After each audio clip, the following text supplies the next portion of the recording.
Sa isang kagubatan sa kalagitnaan ng gabi at ilalim ng nagliliwanag na bilog na buwan ng the 10,000 Great Mountains, forbidden to the practitioners of the Murim and sacred ground to the demonic cult. Makikita natin na may isang batang lalaki ang takot na tumatakbo papasok sa loob ng kagubatan na tila ba ay may humahabol dito at pilit na tinatakasan ang kanyang magiging mapait na kapalaran na sasapitin sa mga taong ito o di kaya naman ay kamatayang naghihintay sa kanya kapag siya ay naabutan ng mga ito kung kaya't humahanap siya ng paraan na makalayo upang hindi niya danasin ang kalupitan ng mga taong humahabol sa kanya. Di inaalintana ang sakit at pagod na kanyang nararamdaman makalayo man lang sa mga humahabol at nagbabalak ng kanyang buhay, ngunit sa kasamaan palad ito ay napatid sa ugat ng isang puno at hindi niya napansin ang malalim na bahagi ng kagubatang iyon. Kung kaya't siya'y nahulog pa ibaba at nagpagulong-gulong sa ilang talampakan bahagi at kailaliman nito. Habang pilit na pinabangong ang sarili sa hindi sinasadyang pagkakahulog. At sa kanyang isipan ay hindi na niya kaya pang tumayo mula sa pagkakabagsak, ngunit sa kanyang pagtingala ay laking gulat niya nang makita na nasa kanyang harapan at mga nakatayo na ang humahabol sa kanya at nang ito'y kanyang mapagmasdan ay kanyang napagtanto na ang mga ito ay kanyang mga nakikilala base sa mga kasuotan ng mga ito at siya'y napamura sa pinuno ng mga ito kung kaya siya'y nagkamotibasyon na itayo ang sarili upang harapin ang mga ito at ihanda ang sarili sa mangyayaring labanan. Lakas loob niyang hinarap ang mga ito at sinabihan ang leader ng grupo na ikaw pala ang nasa likod ng lahat ng ito. At naggangalit ang kanyang mga ngipin sa galit at kanyang sinabi sa mga kaharap na mga lapastangan kayo. Laking pasasalamat ng mga lalaking humamabol sa kanya sapagkat ang kanilang target ay nahinto sa pagtakbo. Sinabi ng isa sa mga ito na napagod ka rin sa iyong mahabang pagtakbo, Young Master Chion, at ang pangalan pala ng ating bida ay si Young Master Chion. Sabay halakhak ng pagtawa ng isang kasamahan nito, at pahabol na sabi ng isa pang kasamahan nito na mukhang makakatulugan ko na yata ang paghabol sa iyo. Seryosong saad nito. Naglabas ng espada ang tatlo sa mga ito kung kaya't nakaramdam ng takot ang ating bida para sa kanyang sarili sapagkat alam niya sa sarili na wala siyang pag-asa na manalo dahil sa sobrang pagod na kanyang nararamdaman. Tinanong niya ang mga ito kung bakit nila ginagawa ito at kanyang ipinabatid sa mga ito na wala siyang intensyon na pumasok sa akademi at sinabi niya na wala siyang pagkakataon doon at bakit pa nila pinagbabalakan ang kanyang buhay. Sa kanyang katanungan ay mabilis na sumagat ang isa sa mga ito, at sinabing hindi na mahalaga kung sumuko ka na or ang iyong pakikipaglaban ay katawa-tawa kaya dapat mong malaman iyon, Young Master. At pahabol naman ng isa na may hawak na espada na nakapatong sa kanyang balikat na kahit na walang paraan na maging isa kang tagapagmana, at biglang singit naman ng feeling cool na kasama na nito na ibigay na nito sa kanila ang kanyang ulo seryosong. Sad nito. Sinabi pa ng isa sa mga ito na isa lang siyang mamabang uri ng tao. Ngunit dahil sa banal na dugong na nalaytay dito ay bibigyan sila nito ng mabilis na kamatayan upang hindi nadanasin ng ating bida ang sakit. Sa narinig ng ating bida ay ito'y saglit na natulala at nagtangis ang kanyang mga ngipin at sa galit ay ito'y bumunot ng maliit na patalim sa ilalim ng kanyang damit upang protektahan ang kanyang sarili at hindi siya makakapayag na mamatay man lang ng hindi lumalaban. Sa kanyang paglalabas ng patalim ay tinanong siya ng isa sa kanyang mga kaharap kung tinuruan ba daw siya ng kanyang tagapagbantay na si Jiang kung papaano lumaban at naglakas pa talaga ito ng loob na harapin sila kahit alam naman sa sarili nito na wala siyang kapag-asa-asang manalo sa kanila. At napansin ng isa sa mga kalaban na walang alam ang ating bida kung paano makipaglaban at ang nagpapalakas lang ng loob dito ay ang kanyang banal na dugo na tinataglay. Napansin ng isa sa kanyang mga kalaban at ipinagbigay alam sa mga kasamahan nito ang hindi niya pagsuko at patuloy itong lalaban kahit na walang alam ang ating bida kung papaano makipaglaban at laking saya nito na magiging madali ito para sa kanya. Upang makakuha ng maraming gantimpala, agad na inutusan ng leader ang kanyang mga kasamahan na patayin ang ating bida. Dahil sa kagustuhan mabuhay ay pinilit na iwinasiwas ng ating bida ang hawak nitong patalim at iniwasan naman ito ng isa sa mga sumugod sa kanya. Habang ang isa naman ay nakakuha ng pagkakataon na mahampas ng likod ng espada ang kanyang kamay na naging sanhi na mabitawan niya ang kanyang hawak na patalim. Dagger pala, o kung ano pa man yan nakakasugat pa rin yan, kaya pilit na iniiwasan ng kanyang mga kalaban. Mabalik tayo sa kasalukuyan, tuluyan nang ang nabitawan ng ating bida ang kanyang sandata kung kaya siya ay nasakal ng isa sa kanyang mga kalaban. Habang siya ay sakal-sakal nito ay tinanong siya nito kung tapos ka na ba? Ramdam ng ating bida na katapusan na niya kung patuloy itong nakasakal sa kanya, kung kaya't nakaisip siya ng paraan na kuhanin ang isa pang dagger sa kanyang likuran at tuluyan itinarak sa liig ng kalaban at huli na ang kakampi nito na bigyan ito ng babala kung kaya't nagtagumpay ang ating bida na dahilan ng pagkakalas ng kamay nito sa kanyang pagkakasakal. At tuluyan ang bumagsak sa lupa ang walang buhay na hangal. Nagulat ang lahat sa nangyari at hindi makapaniwala na napatay ang isang miyembro ng stealth squad ng isang hamak na batang lalaki na walang karanasan sa pakikipaglaban. At dahil sa pangyayaring iyon ay bigla ang sinugod ang ating bida ng isa sa mga miyembro ng stealth squad at nasapol ang kaawa-awa nating bida sa ilalim ng kanyang baba na dahilan ng pagtilapon nito. Habang nakahandusay ang ating kawawang bida ay pilit na iniinda ang sakit na natamo mula sa isa sa mga miyembro ng stealth squad. At muli na naman siyang nakaramdam ng sakit nang siya'y saksakin sa kanyang tayan, at sa ilalim ng liwanag ng bilog na buwan ay umalingaw-ngaw ang kanyang boses sa gitna ng kabubatan dahil sa sinapit sa miyembro ng stealth squad. Tinanong pa nito ang ating bida habang nakahandusay kung anong pakiramdam ng may butas sa tiyan habang idinidiin ang pagkakatapak dito. At ang ating bida naman ay namimilipit sa sobrang sakit at napapakalmot na lang sa lupa ngunit sa kanyang isipan ay napatay naman niya ang isa sa mga ito. Habang nagsasaya sa pagpapahirap sa ating bida ang isa sa mga miyembro ng stealth squad ay bigla-bigla na lang may puti na liwanag ang tumama dito at laking gulat ng lahat nang biglang sumabog ang katawan nito kung kaya't nagtatakang tanong ng mga ito kung ano yung puting liwanag ang kumitil sa buhay ng kasamahan nila. Sa mga sumunod na sandali ay may isang paa na nagpakita at waring kararating lang nito, at nang lingunin ng isa sa mga miyembro ng stealth squad ay kanyang ipinagbigay alam sa kanyang mga kasamahan kung nasaan ito upang sila ay maging alisto. Pinagmamasdan ng stealth squad ng may takot sa kanilang mga mata ang lalaking dumating na nakatayo sa kanilang harapan at pagtatakang tanong ng isa kung anong klaseng kasuotan ng lalaki. Ngunit nang mapansin nitong gumalaw ang dalawang kamay ng tagapagligtas ng ating bida, ay agaran niyang sinugod ito upang salakayin, at nananatili pa rin itong walang imik ng may ngiti sa mga labi. Hindi pa man nakalalapit ito ay bigla nang sumabog ang katawan nito sa bilis ng liwanag na tumama dito, at hindi man lang ito nakareact pati na rin ang ibang mga kasamahan ay natigilan sa pagkabigla sa nangyari sa kanilang kasamahan.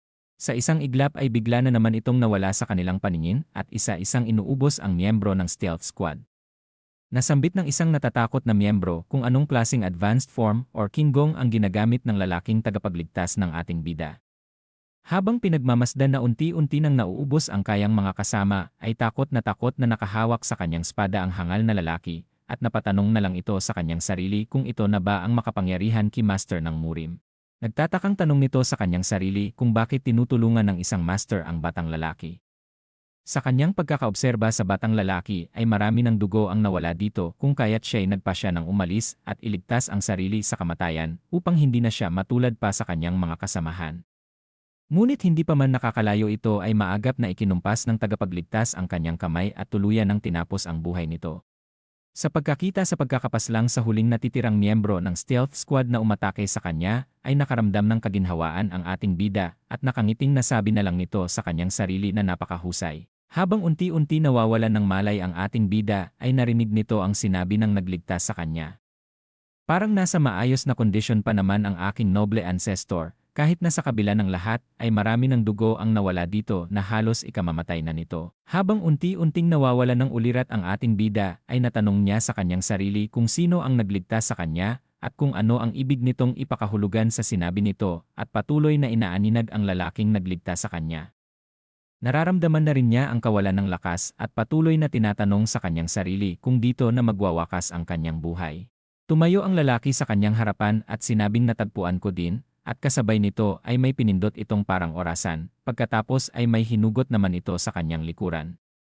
Tinignan nito ang ating bida at nagmamadaling itinurok sa liig nito ang isang needle hanggang sa unti-unti itong magpatuloy. Nakangiting inalis nito ang kanyang kamay sa ating bida dahil sa pakiramdam nito ay nagtagumpay siya sa kanyang ginawa. Maya-maya pa ay may ibinulong ito sa ating bida at ipinabatid dito na sana ay mapagtagumpayan at makagawa ng maganda ang ating bida para sa susunod na henerasyon.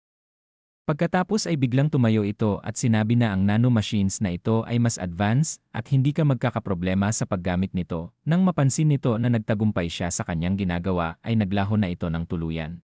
Ilan sandali ang lumipas ay bahagyang nagising ang ating bida at tinatanong sa kanyang isipan kung ano ang mga pinagsasabi ng lalaking nagligtas sa kanya. Maya-maya pa ay may narinig siyang tinig sa kanya isipan at laking pagtataka niya kung ano-ano ang mga ito. At nagproseso na ito ng kusa habang tuluyan ng nawalan ng malay ang ating bida na si Young Master Chion. Magbabalik muna tayo sa nakaraan bago natin ipagpatuloy ang kwento. Matagal na panahon na ang nakalipas, natutunan ng mga mandirigma ng China ang martial arts defense, at sa paglipas ng panahon, ang martial art na ito ay nagbago mula sa isang paraan ng pagtatanggol sa sarili tungo sa isang nakamamatay na sining. Mas pinaghubog pa ang anyo ng pakikipaglaban, diskarte sa paghinga upang mapataas ang panloob na kapangyarihan upang bumuo ng isang komplikadong anyo ng sining. Ang mga martial arts warriors pagkatapos ay ipinasa ang mga pamamaraang ito sa pamamagitan ng mga teksto na kalaunan ay naging sagradong manual. Ang mga mandirigma na nakabisado ang mga pamamaraan na ito ay may mga kapangyarihan na higit pa sa mga ordinaryong tao, at sila ay tinawag na Murim Warriors. Ang mga paksyon ay nabuo habang ang mga mandirigma ay nagtipon sa paligid ng mga Panginoon ng Murim na umaasang maging kanilang mga alagad. Kabilang sa mga pangkat ay ang matuwid na pangkat na sumunod sa matuwid na mga landas at ang masamang pangkat na sumunod sa masamang landas. Pagkatapos ay mayroong pangatlong paksyon na kasing kilabot ng iba, ngunit hinabol ang isang ganap na naiibang landas, isa na pinagpipitaganan lamang ng kapangyarihan. At ito ang tinatawag noon ng mundo na demonic faction o di kaya na may demonic cult. Ito ang kwento ng illegitimate child ng demonic cult na hihigitan pa ang patriarch para maging pangalawang demonyong Panginoon. Ito ang kwento ni Yuan Chion. Sa kasalukuyan, nagising na ang ating bida at agad na napaupo mula sa pagkakahiga na may gulat na ekspresyon. Nauutal na natanong sa sarili ng ating bida kung siya ba'y buhay pa habang pinagmamasdan mabuti ang kanyang dalawang palad dahil sa kanyang pagkakaalala ay nasaksak siya sa kanyang tiyan. Muling sinuri ang sarili na may pagtataka. Napapatanong kung anong nangyayari at kung bakit babad sa dugo ang kanyang kasuotan. Mapapansin na mapapahawak ang ating bida sa kanyang bibig at maya-maya pa ay kanya itong pinagmasdan. At napansin nito na may itim na malagkit na likido kung kaya't siya'y na-curious dito. Naamoy na ni Chion ang di kaaya-ayang amoy sa kanyang sarili at nagtatakang tanong nito kung bakit may mga itim at naglalagkitan likido at maya-maya pa ay may narinig siyang tinig. Tinatanong ng tinig na ito kung gising na ba si Chion. Sa kanyang pagkagulat ay agad na hinanap ang may-ari ng tinig at sa pangalawang tanong ulit ng tinig na ito ay napatanong si Chion sabay balikwas sa kanyang higaan patuloy pa rin sa paghahanap ng nagmamay-ari ng tinig at tinatanong ni Chion kung sino ang nandyan. Habang sinusuri ang paligid niya ay muling nagsalita na naman ang tinig sa kanyang isipan na wari ay pinapakalma siya nito. Kung kaya't siya'y napatanong kung ito ba ay isang uri ng whispering technique at agad niyang sinaway ang sarili na hindi ito isang uri ng whispering technique gaya ng naririnig niya dati. Ito ay parang ang tunog na direktang nag-vibrate sa aking ulo, sabi ni Chion sa kanyang sarili na patuloy pa rin sa pag-isip. Tumayo siya at patuloy na sinusuri ang kanyang paligid kasabay ng pagtatanong sa sarili kung ang tinig na kanyang naririnig ay nagmumula ba talaga sa kanyang ulo. At sa ilang sandali ay sinagot naman siya nito nang hindi siya nagkakamali. At sa pagsagot nito ay malakas na boses ni Chion ang umalinggaw sa buong silid, tinatanong kung sino ito. Sa tanong naman ng ating bida ay agad na sumagot ito at inihayag nito sa kanya na nagagawa kong makipag-usap sa iyo sa pamamagitan ng direktang pagkonekta sa iyong isipan. Ako ang Gen 7 nanomachine ng Sky Corp. Hindi ko maintindihan ang isang salita na sinasabi mo. Sino ka at bakit mo ginagawa ito? Sumisigaw na pahayag ni Chion. Inuulit ko ako ang Gen 7 nanomachine pagpapakilala nito kay Chion. Sa narinig ni Chion ay nabigkas niya ng nauutal ang sinabi nito kung kaya't kinumpirma ito ng kanyang kausap. Pilit na inaalala ni Chion sa kanyang isipan kung ano ito at biglang nanlaki ang kanyang mga mata nang mapagtanto kung ano ito. Ito ang demonic spirit na sinasamba sa tabi ng sagradong apoy. Napaluhod, nanginginig ang buong katawan ni Chion sa kanyang nalaman at tinatanong kung totoo ba. At muling binigkas ni Chion kung ikaw ba talaga ang iganagalang at sinasamba ng lahat. Sa kabilang dako naman ay may dalawang taong nag-uusap at ang isa sa mga ito ay si Physician Baek habang ang kaharap naman nito ay itinuturo ang 100 patungo sa silid ng ating bida. Habang naglalakad ay tinanong ni Physician Baek kung ito ba raw ay isang assassination attempt sa ating bida. Maya-maya pa ay biglang nagalit ang lalaki at sinabi kay Physician Baek palagi nilang hinahamak ang Young Master at gumawa ng maraming pagtatangka sa kanyang buhay noon. Pero hindi ko akalain na ihihiwalay nila siya sa akin at gagawa sila ng ganoong pagtatangka, Si Physician Baek ay patuloy na nag-isip habang ang kamay nito ay nakatakip sa kanyang bibig. Nasabi nito na kung nagawa nilang linlangin ang isang master fighter tulad mo, Guard Jiang, kung gayon ito ay maaaring ang stealth squad lamang. At isang himala na nakaligtas si Young Master Chion sa mga taong ito.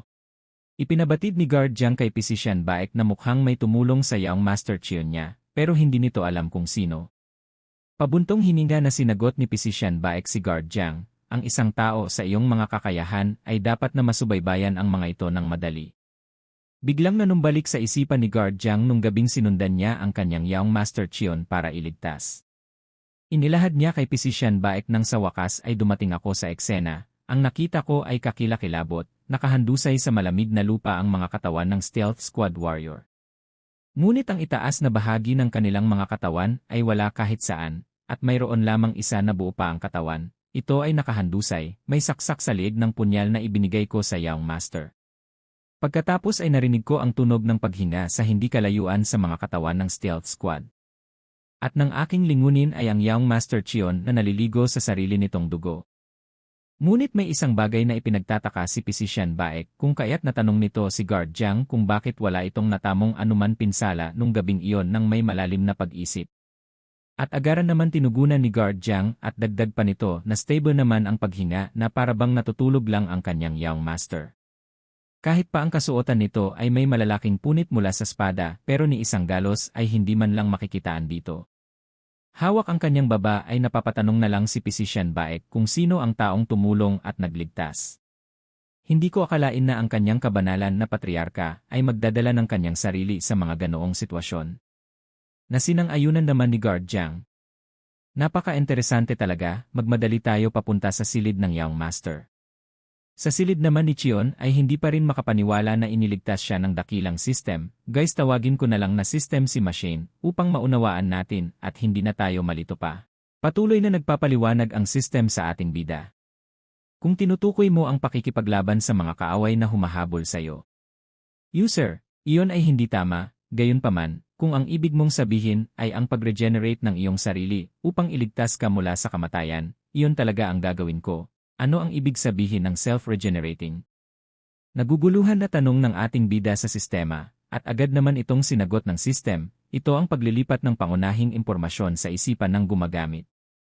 At sa kanyang pagtataka ay muling nagtanong na naman ang ating bida kung ano yung user. Ito ay isang uri ng paghahanap at pag-convert sa naangkop na terminolohiya sa kasaysayan at master, hindi ako yung demonic spirit machine na yung tinutukoy.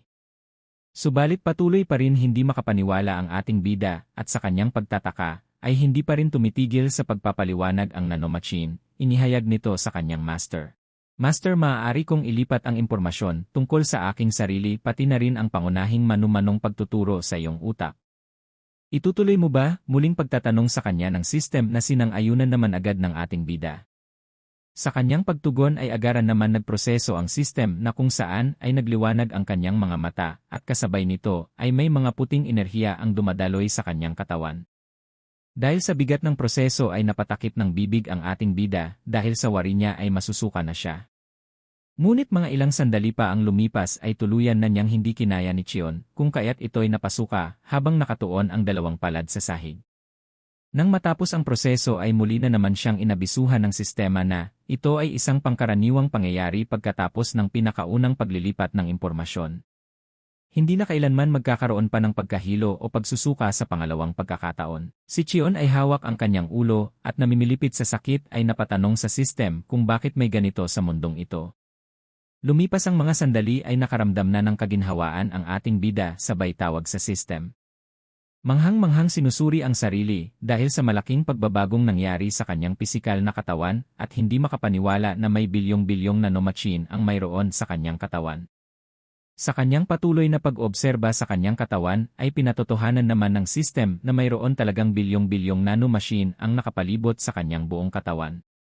Dahil sa pangyayaring iyon ay mabilis na nagpasalamat ang ating bida sa kanyang natanggap na nanomachine. Mga ilan sa dali pa ang nakalilipas ay makikita natin nakasandal sa gilid ng kanyang kama ang ating bida at maya-maya pa ay nagbukas na naman ito ng isang katanungan sa system. Makakaalis ka ba sa aking katawan kung aking gugustuhin?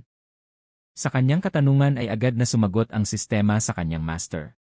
Gaya ng nakasaad sa inilipat na impormasyon, ako ay nakaprogram na lumabas lamang sa iyong katawan kung ikaw ay mamatay aking master. Maya-maya pa ay makikita natin na nasa maayos na pagkakaupo ang ating bida na may malalim na iniisip na papasabi na lang sa kanyang sarili na ang lahat ng kanyang mga kapatid sa labas ay gusto talaga siyang patayin. Ngunit may isang malaking katanungan ang pumasok sa kanyang isipan na kanyang ipinagtataka at patuloy na inaalam kung sino ang naglagay ng nanomachine sa kanyang katawan.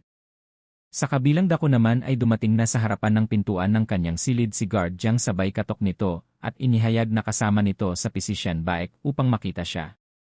Nagulat si Chion sa kanyang narinig mula sa labas ng kanyang silid kung kaya't sinabihan niya ang system na tumahimik at baka kapag nalaman ng mga itong may kausap siyang iba ay isipin na lang ng mga ito na nababaliw na siya. Mabilis na humiga si Chion sa kanyang kama subalit ang system ay patuloy pa rin sa pagmumungkahi sa kanya na maari silang mag-usap sa pamamagitan ng kanyang isipan. Sa iminungkahi naman nito ay agad na naibsan ang kabang nadarama ni Chion, kung kaya't ito'y nagpatuloy ng nagtakip ng kumot at sinabihan ang system na manahimik. At mabilis naman na sumunod ang system sa kanyang master. Nang makapasok sa silid sa pangunguna ni Guard Jiang, ay nagpahayag ito kay Physician Baek na mukhang tulog pa ang Yaong Master, kaya suriin natin siya ng tahimik. Ngunit nang mapansin ni Guard Jiang na gising ang kanyang Yaong Master na nakatingin sa kisam ng kwarto nito, ay nagmamadaling tinakbo nito ang gilid ng kanyang Yaong Master at manghang-mangha ito dahil sa nakita. At dahil sa pag-aalala ay agad na tinanong ni Guard Jiang kung anong nararamdaman ng kanyang Yaong Master. Maya-maya pa ay napatakip ng ilong si Guard Jiang dahil sa kakaibang amoy ng kanyang Yaong Master at hindi naman ito pinansin ni Chion. Sa kabilang banda naman ay tahimik na sinusuri ni Physician Baek si Chion habang ito ay nakahiga. Agad na nilapitan ni Physician Baek si Chion at ipinahayag dito kung natatandaan ba siya ng kanyang Yaong Master. Sa katanungan naman nito sinagot agad ito ni Chion, hindi ko kayo nakakalimutan dahil kayo ang nag-alaga sa aking ina nung ito ay may sakit. Maya-maya pa ay inutusan ni Physician Baek si Chion na ibigay nito sa kanya ang kanyang kamay upang suriin. Habang sinusuri ni Physician Baek ang ating bida, ay hindi ito makapaniwala kung kaya't sa pag-aalala ni Guard Jiang ay agad itong nabigla at nagtanong ng may pag-aalala sa kalagayan ng kanyang Yaong Master. Matapos ang pagsusuri ay sinabi ng may pagtataka ni Physician Baek na nasa maayos na kalagayan ang ating bida. Pagpapatuloy pa nito na ang mga lason sa katawan ng Yaong Master ay wala na at ang ki nito ay masiglang dumadaloy sa 8 mga meridians habang hawak nito ang kanyang baba ng may pagtataka. Tinanong pa nito ang ating bida kung uminom ba raw ito ng mga kamangha-manghang halaman gamot dahil sa agaran paggaling nito. Natigilan saglit si Chion nagtanong kay Physician Baek kung ano ang ibig sabihin nito. Sa kanyang katanungan ay sinagot naman siya ni Physician Baek na ang iyong katawan ay nasa maayos na kondisyon para matutunan at pag-aralan ang martial arts. At nang mga sandaling iyon ay naalala bigla ni Chion kung bakit bigla nawala ang mga toxins sa kanyang katawan at dun niya napagtanto na ang mga itim at malalakit na likido na lumabas sa kanyang katawan ay mga lason pala. Sa kanyang pagtataka ay tinanong niya ang system kung ito ba ang may kagagawan ng lahat ng iyon. Sa kanyang katanungan ay nagtanong ito kung pwede na ba itong magsalita. Natinugunan naman ng ating bida ng maaari na habang may galit na ekspresyon. Ipinabatid sa kanya ng system na ang mga nanomachines na ipinamahagi sa kanyang katawan ay kayang makapag-alis ng lason. At na-convert ang kanyang mga daluyan ng dugo, litid, at mga kalamnan sa isang pinakamainam na estado ng pangangatawan. Sa pahayag ng system ay biglang napangiti si Chion at muling tinanong ang system ng ano.